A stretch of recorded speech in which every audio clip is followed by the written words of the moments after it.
Assalamualaikum warahmatullahi wabarakatuh. Jumpa kembali anak-anakku sekalian kelas 11. Pada pertemuan kali ini saya akan sampaikan tentang unsur intrinsik cerpen. Kita bahas masalah cerpen. Untuk pengertiannya bisa dilihat di materi sebelumnya. Baik, langsung saja. Unsur intrinsik, ya, ini salah tulis.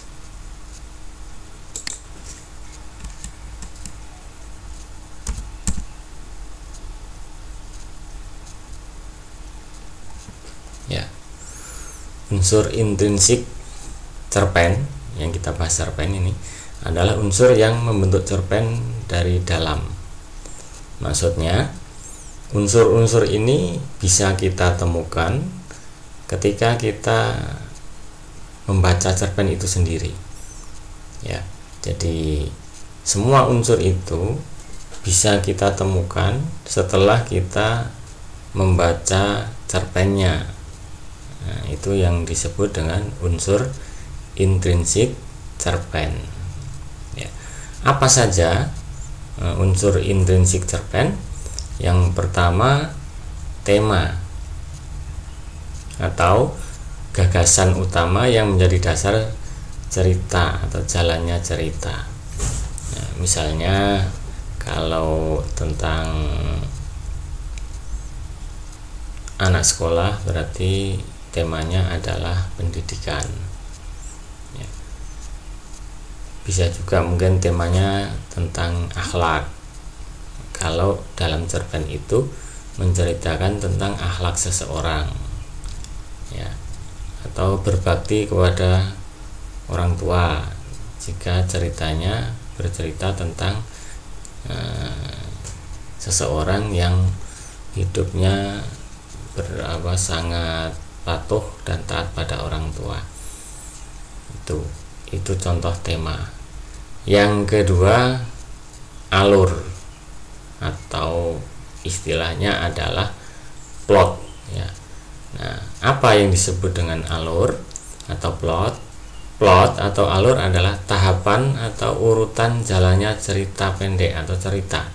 Itu mulai dari perkenalan, ya, konflik, mulai sudah ada permasalahannya, kemudian klimaks artinya puncak permasalahan, kemudian penyelesaian, artinya cerita akhir sudah ditutup dengan penyelesaian.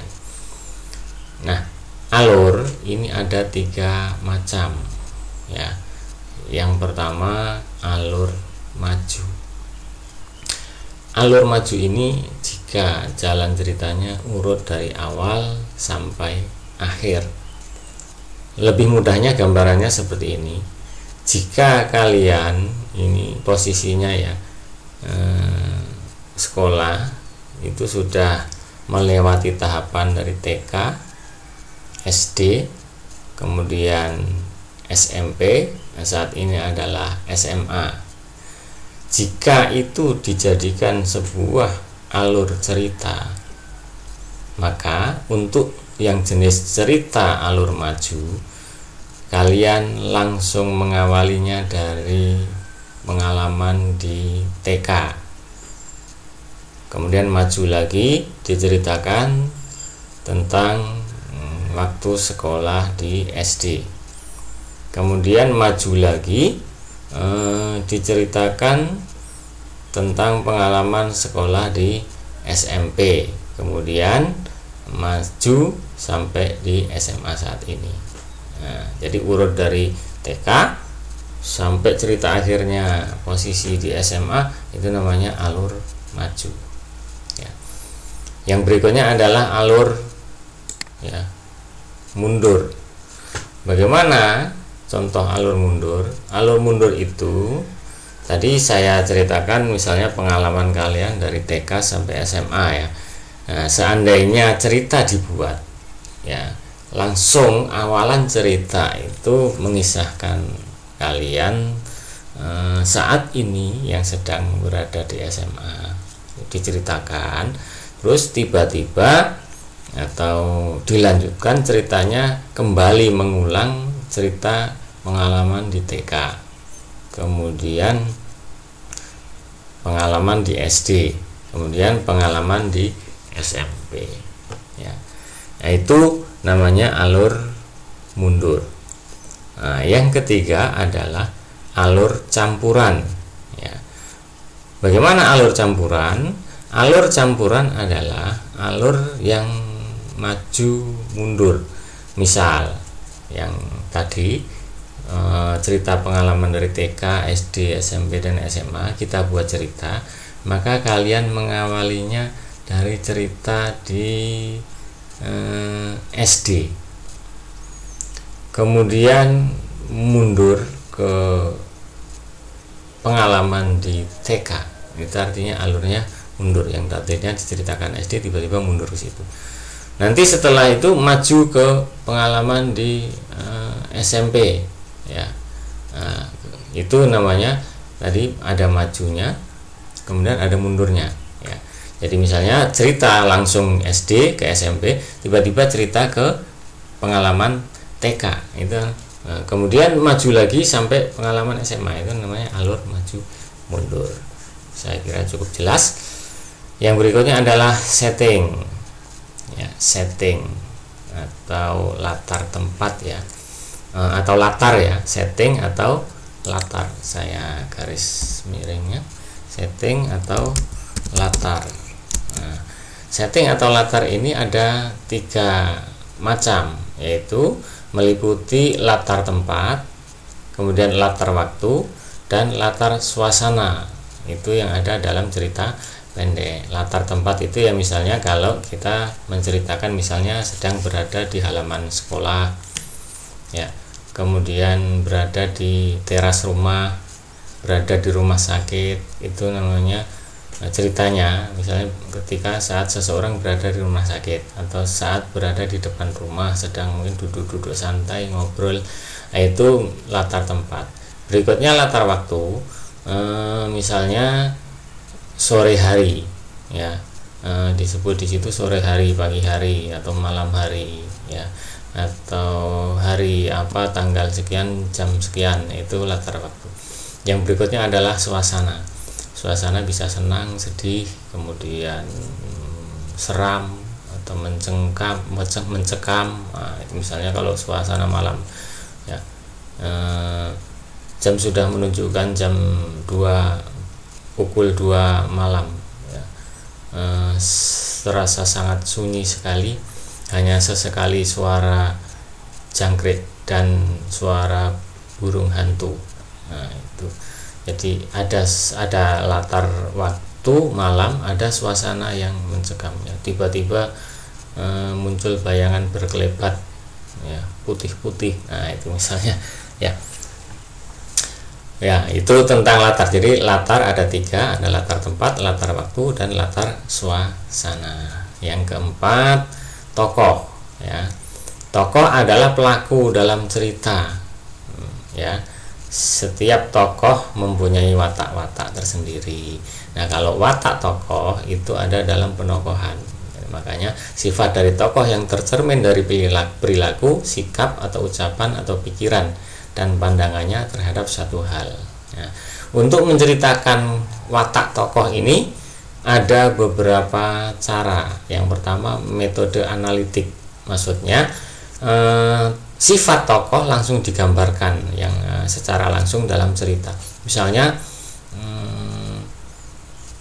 si A itu orangnya pemalu, ya, itu langsung disebut pemalu. Nah, itu berarti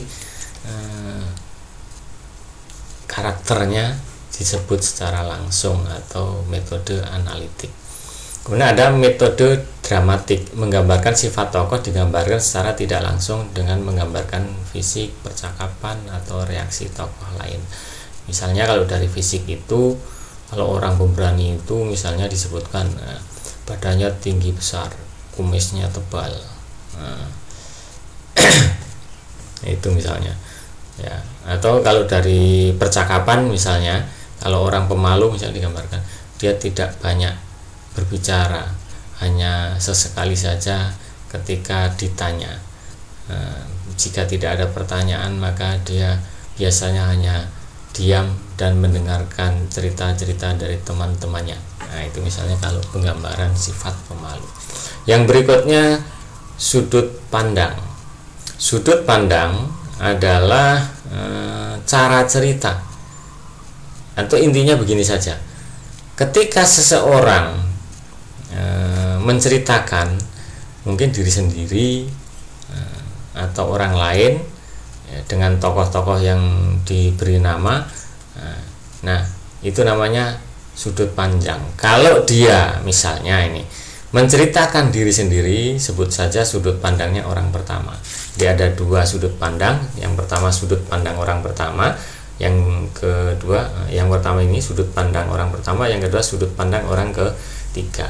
Nah, sudut pandang orang pertama ini adalah mungkin lebih singkatnya atau lebih sederhananya, jika dia menceritakan diri sendiri, misalnya saya, aku, berarti kan menceritakan diri sendiri, itu namanya sudut pandang orang pertama.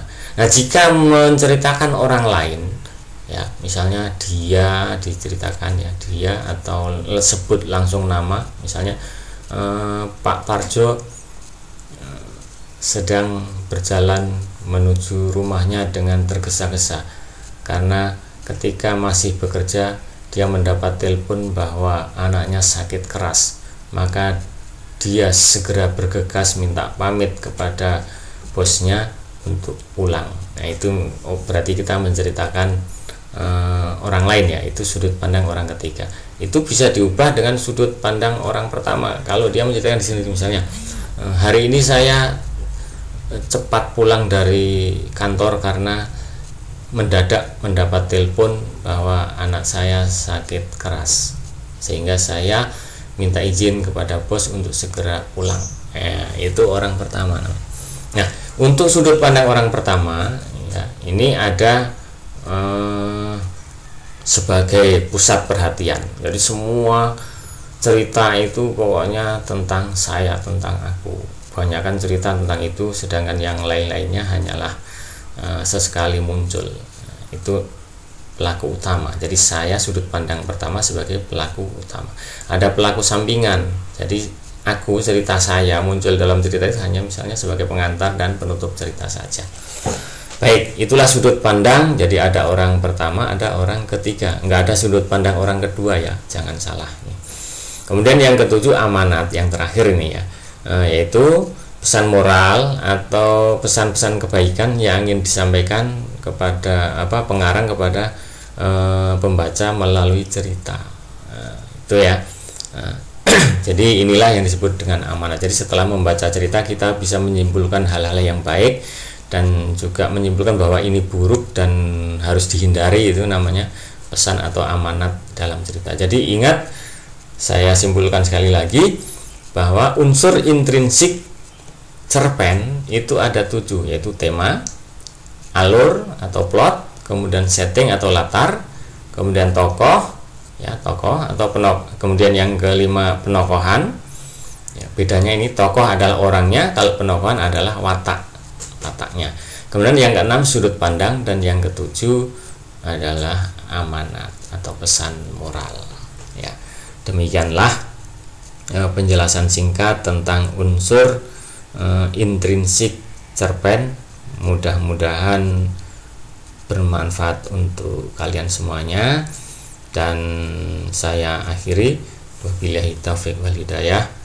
Wassalamualaikum warahmatullahi wabarakatuh.